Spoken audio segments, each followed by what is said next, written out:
You are witnessing episode 3 of the Andy's Corner podcast with your boy, the legend, aka Todd Finney. What's up, everybody? Welcome back to the channel.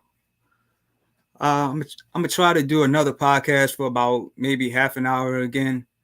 And before I get into this session, I want to go over a few things, give a couple shout outs. I want to thank everybody for sharing my second podcast. I want to thank everybody for all the comments they left. And so big shout out, when I did my first episode, I had one guy come on and chatted with me. So big shout out to Chris G. Also big shout out to Ryan, big shout out to Nikki, big shout out to GC, big shout out to Joseph. Big shout out to big shout out to Katrina. So also big shout out to G5 Jeff TV for bringing me on his channel last week. The subject was Adrian Broner. That was a real good show. So big shout out to G5 Jeff TV. Again, go subscribe to his channel. And before I get into this session, I want to send my condolences to it was a Nigerian boxer who just passed from a sparring session, from what I read. So I'm gonna send my condolences out to his family. As I was saying before, boxing is a brutal sport. It's a gruesome sport. Fighters have died in the ring. There's fighters that's slurred their speech. So boxing is definitely a gruesome sport. So give me a second.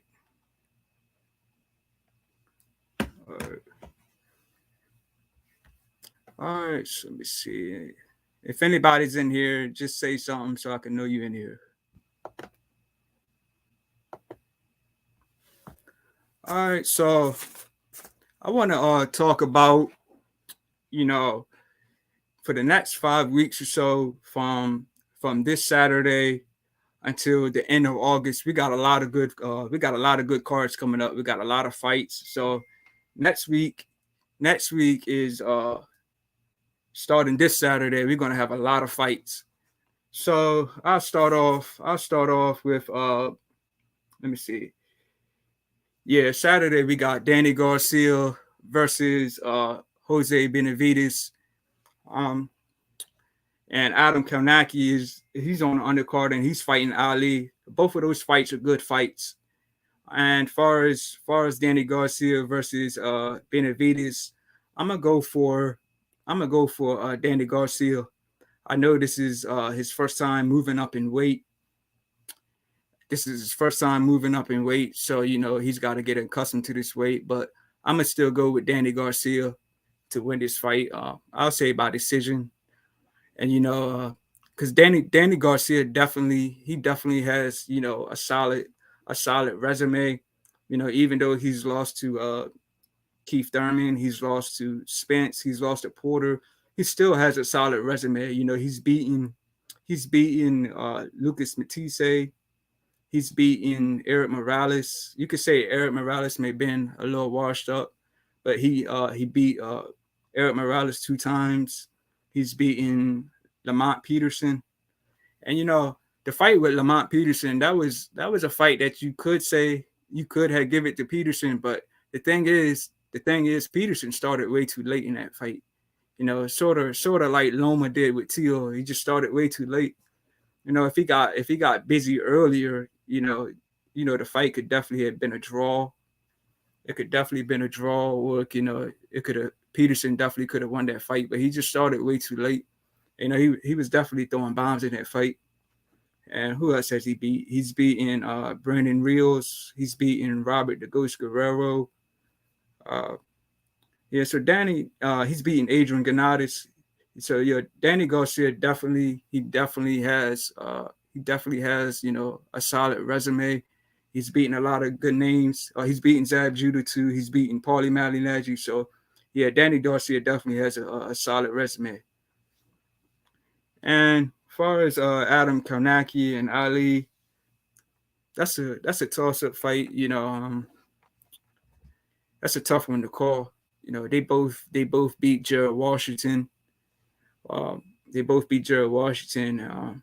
So I'll probably I may go with Ali just on based off the fact that Kalnaki has lost his two fights back to back. His last two fights, he lost them back to back to Robert. So, but like I said, that's a fight that it's definitely hard to call that one. But I think I'm gonna go with Ali. And August 6th, we got two fights. We got a fight on Showtime pay-per-view, and then we got a fight on Design. And the Showtime card is Hassin Rahman versus Jake Paul. And on the DAZN card, we got Virgil Ortiz versus Mckinson. And I'm going to give my thoughts and my opinion on both of those fights. For Jake Paul versus Hassin Rahman, I'm definitely going to go for Hassin Rahman just based off the fact that he's a real boxer. He's a real boxer. And, Jake Paul was already in line to fight a real boxer anyway. He was fighting the younger brother of, one of the best heavyweight champions in the world, in Tyson Fury. Jake Paul was going to fight Tommy Fury, but both times those fights has been, setbacks. The first one, I believe Fury withdrew due to an injury. And now the second time, he withdrew due to visa issues or traveling issues. So, but Jake Paul, at the end of the day, he's still fighting a boxer. So to those who try to criticize him for not fighting no real boxers, this is really like his second time trying to fight a real boxer, but actually his first time fighting a boxer. So big ups to Jake Paul. And as far as Virgil Ortiz versus Mckinson, I'm gonna definitely go for Virgil Ortiz because it's an odd fight because Virgil Ortiz has crazy power. He's knocked out everybody he's fought. He stopped all of his opponents. Like I believe he's 17 wins with 17 knockouts, and his opponent Mckinson only has 2 knockouts in like 20 some fights. So you're talking about a power puncher versus a feather fisted fighter. So I'm definitely going to go for Virgil Ortiz. And also we got Maurice Hooker versus Blair Cobbs. So that's a fight that I'm interested in seeing. G5 Jeff TV in the building. My guy Todd Finney. What's up, bro? What's up, Jeff, man? I spoke about you earlier, man. I was giving you a shout out and I told everybody subscribe to your channel. What's good though, bro?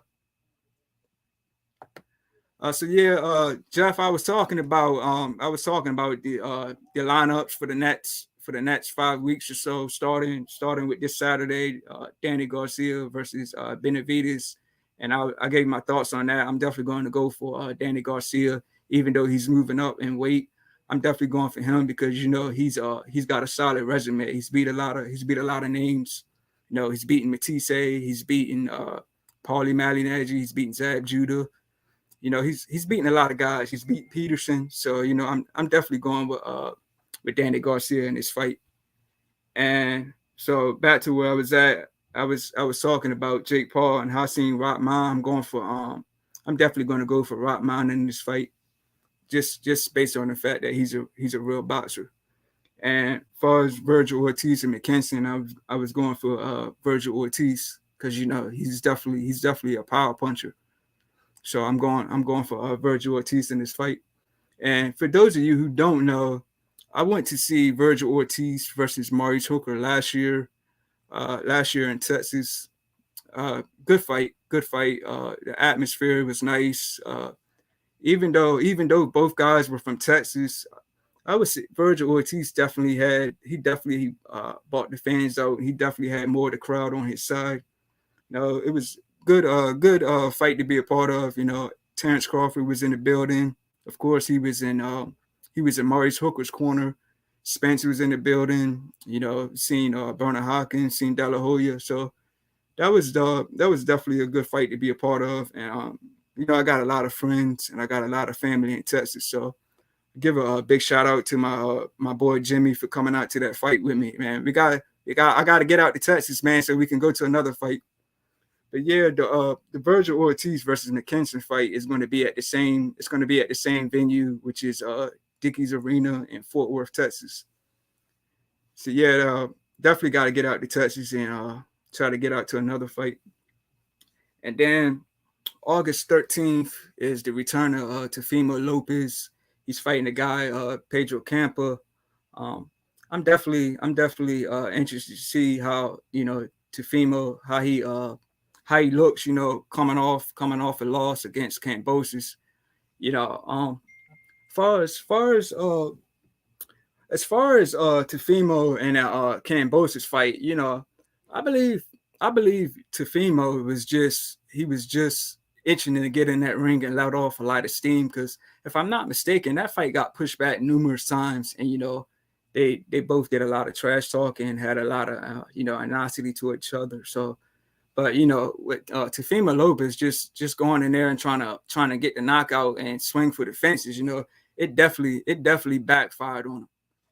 So I'm interested to see how that's going to play out with Teofimo and his opponent, and that's August 13th. And all right, August 20th, we got two fights again. We got Anthony Joshua versus Usyk, and we got Adrian Broner versus Figueroa. So, that's two fights. That's two fights on the same day. But since Joshua's fight, I believe is it's out the country. His fight would definitely start earlier. To be honest, I didn't see the fight. I didn't see the first fight with Joshua and Usyk. So I can't really call that one. But I'm just gonna go with Usyk, because I just believe that Joshua just doesn't have the dog in him. You know what I'm saying? Joshua, like, he showed it.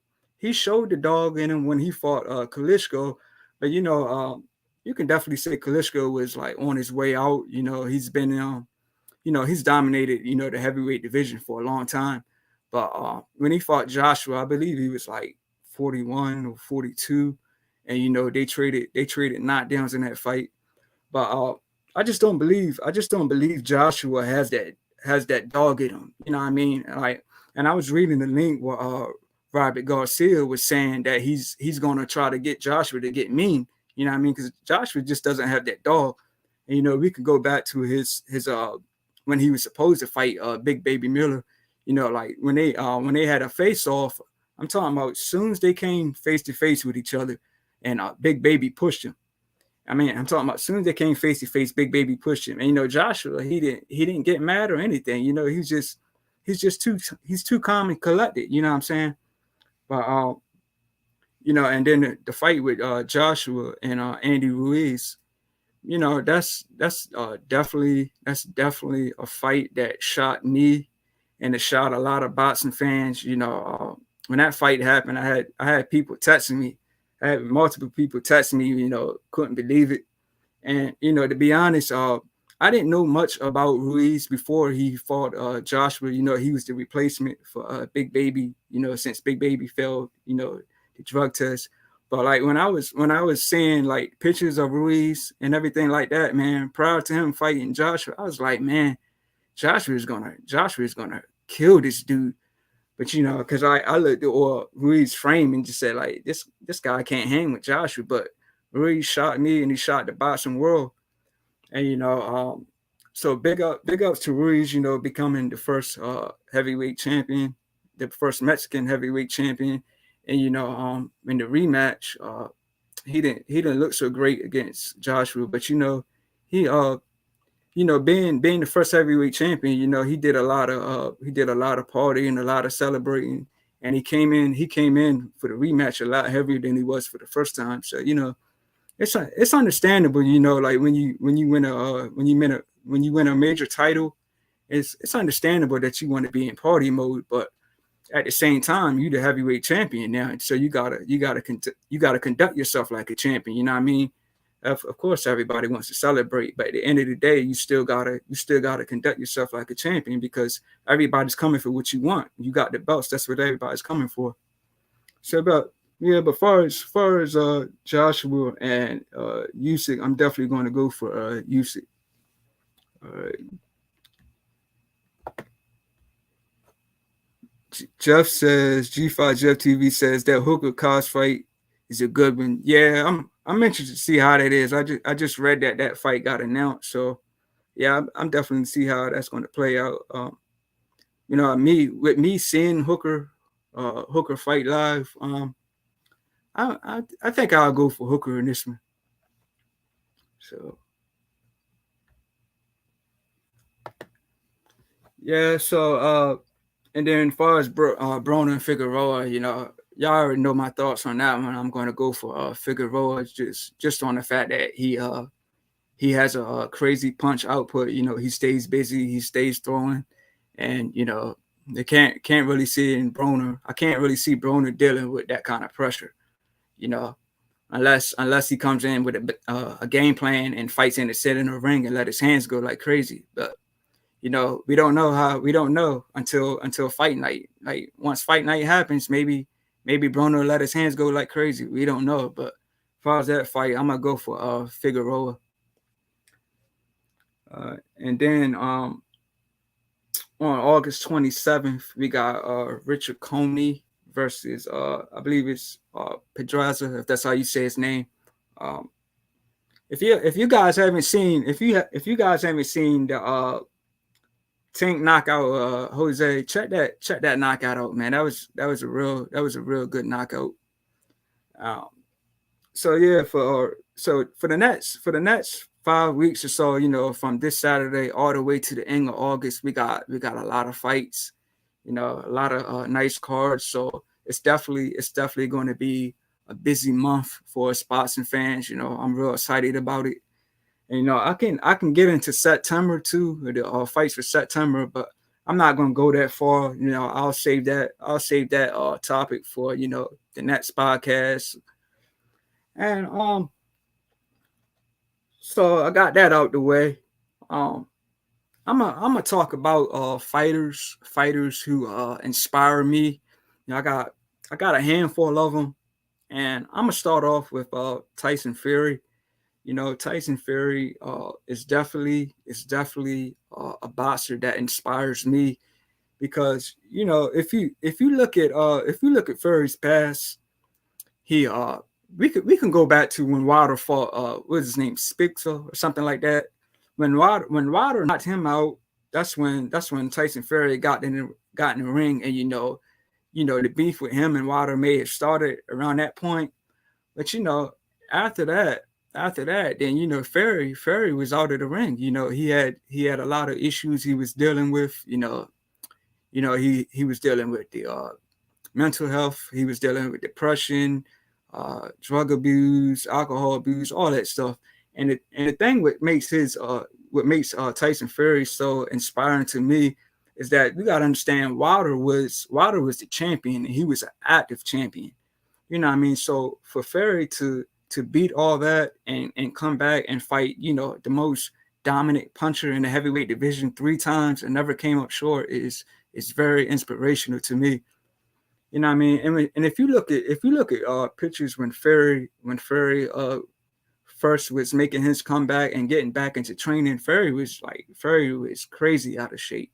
You know what I mean? He had a big belly and everything. So to climb up that ladder and make his way to Wilder and fight him 3 times, and start him on his feet in the second fight, and then knock him out in the third fight, just makes Tyson Fury's just makes his story so inspirational. You know what I mean?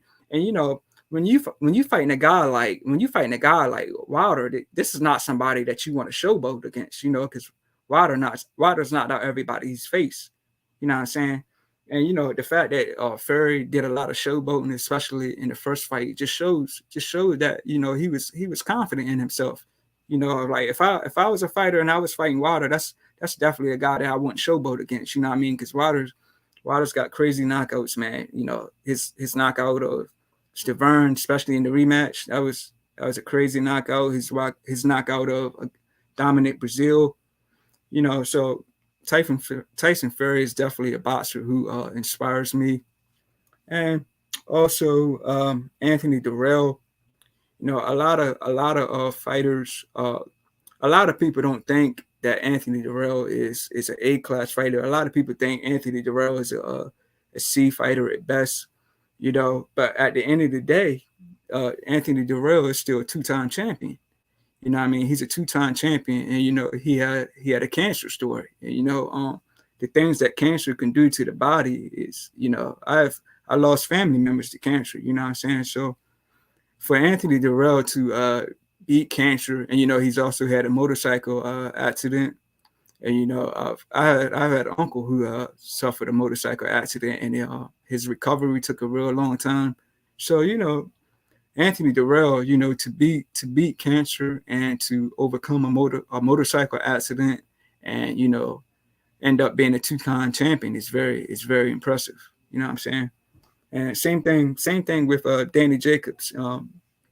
Even though I don't think Jacobs is the same fighter that he once was, him and Durrell both got cancer stories, because Jacobs was told that he would never walk again, never fight again. But to beat cancer and make his way back into boxing, that's impressive, And he's fought all the good middleweights, Triple G. He's fought Canelo. I believe he beat Triple G. You know what I'm saying? But I just don't think Danny Jacobs has that dog in him like he used to. Like the Danny Jacobs that stopped Peter Quillen in the first round. I don't think Danny Jacobs is that same fighter. A lot of people believe he lost to Gabe Rosado, and I believe it was after the Chavez Jr. fight where people were throwing stuff in the ring. So but Danny Jacobs and Anthony Durrell, both of those guys definitely inspire me. You know, and also like I talked about on my first podcast, Amir Mansour, he's definitely a boxer that inspires me to resume your career at 37 years old and come back to the sport of boxing and fight top contenders. That's very impressive. Because people believe that 37 years old is too late to resume your career, but to be out of the ring for 8.5 years and to come back to the sport of boxing and fight some top names, that's definitely inspirational and impressive to me. So yeah, I just wanted to clear that up. Some the fighters who inspire me, and I was reading that Demetrius Andrade. I was reading that he's no longer with Matchroom. Can anybody verify that for me? Like Demetrius Andrade is no longer with Matchroom.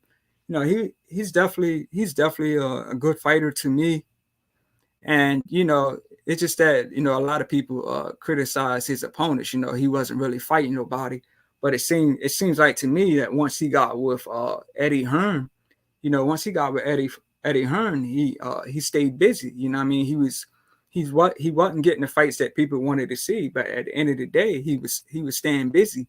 And now I'm reading that he's been dropped from Matchroom, or maybe that his contract is up. I'm not sure, but can anybody clear that up for me about Demetrius Andrade? So let me see what else I can get into.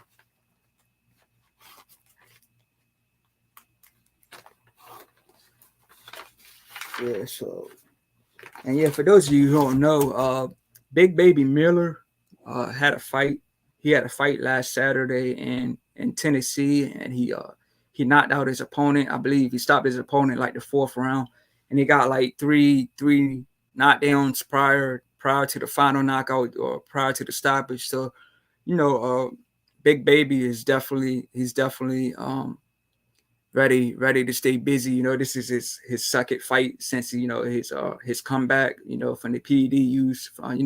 His comeback from the suspension. So yeah, Big Baby he's definitely looking to stay busy, and I believe the fans are definitely are always going to look at him as a cheater, But at the end of the day, he did his bid. He was out of the ring for years due to the PEDs. So at the end of the day, his suspension is over, and he's got his license, and he's back in the ring. So I mean, that's how it is for Big Baby. At the end of the day, we can't take away the fact that he did do his, he did his suspension. So yeah, Big Baby's definitely looking to stay busy. Let's see what else I can chop up. Um,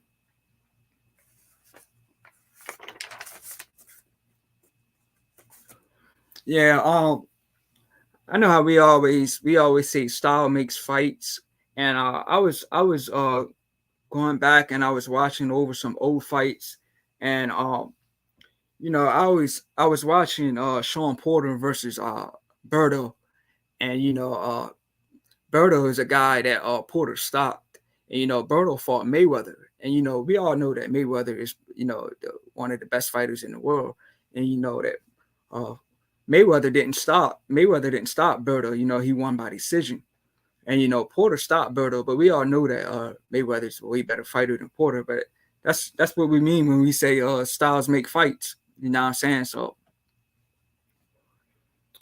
yeah, let me see what else I can get into. All right, I'm almost at 30 minutes now, so I almost got an hour and 30 minutes of footage, from 3 podcasts, so I'm definitely excited about that, man.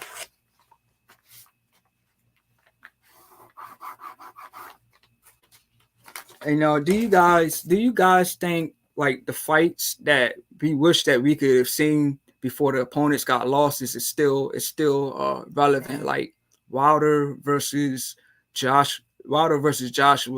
That's a fight that the fans wanted to see happen, but Wilder's taking 2 losses now, and Joshua's taking 2 losses now. So if Wilder makes his comeback, and let's say he gets past whoever they put in front of him, and Joshua gets past Usyk. Is Wilder versus Joshua a fight that y'all still interested in? If it happens, I'm definitely going for Wilder, because like I was saying earlier, Joshua just doesn't have that dog in him to me. And if Wilder touches that chin, man, if Wilder touches Joshua's chin, it's lights out. You know what I mean? So also, Jermell Charlo versus Hurd. That's a fight. Hurd and Jermell had some words. They traded words back then, and but at this point, I can't see Hurd dealing with Jermell's power. Because Hurd has defense issues. You know what I mean? Hers takes way too many punches, and he's lost his father recently. So if that fight happens, I'm definitely going to go for Jermell. But I can't see her dealing with it with that kind of pressure that Jermell brings. I just don't think Hurd is the same fighter, man. He just takes way too many shots. You know what I mean?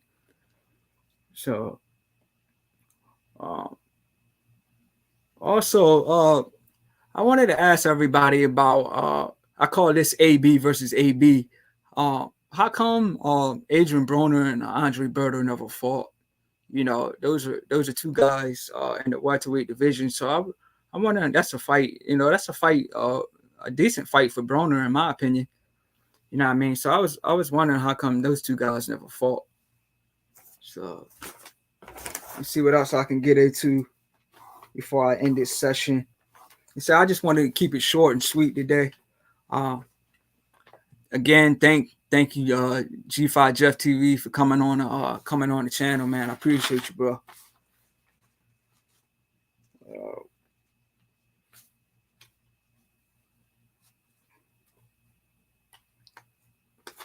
Yeah. So what does everybody think about Boots and Stephen Fortin? Both of those guys are from Philly. I'm sure they train in the same gym. And what's funny is Boots has the crazy power. You know what I mean? Boots has crazy power, and Fulton, doesn't have power. So it seems like Boots Boots gets the easy work because he's knocking everybody out, and Fulton, he has to work hard because all his fights all his fights go to decision. With them being friends, I wonder if they ever talk about it. That's just something that came across my mind, man. And I hopefully we can see Ryan Garcia versus Tank. You know, I asked in my first podcast, was Tank still with Mayweather Promotions? And from what I'm reading lately, he obviously still is, because Mayweather had said something like if Ryan Garcia wants to fight Tank, that it has to be at 135 pounds. So I'm thinking that Tank definitely is still with Mayweather Promotions. And with it's kind of shocking that Mayweather's even saying this, that about Ryan Garcia, because everybody's basically saying Mayweather's not giving Tanks the fights that the fans want to see. So maybe Floyd definitely have a change of heart and just wants Tanks to fight some bigger names now. So if Ryan Garcia and Tank happens, I'm definitely going to go for Gervonta Tank Davis, because I mentioned before, Tank is one of my favorite fighters, and of course I had the pleasure of seeing him fight in 2019, I believe, in Baltimore. Of course, that was a good experience. So I think I'm gonna end my session right there. I've been doing this for 31 minutes. Yeah, I've been doing this session for 31 minutes. So I'm glad to get that out the way. So if anybody's interested in doing a live with me, let me know, and we can definitely make it happen on episode 4. So again, appreciate big shout out to everybody. Big shout out to G5 Jeff TV for coming on the channel, man. I appreciate you, bro. So I'm gonna end this session right there. You just witnessed episode 3 with your boy, the legend, AK Ty Finney. All right, man. I'll see y'all in the next one. Peace.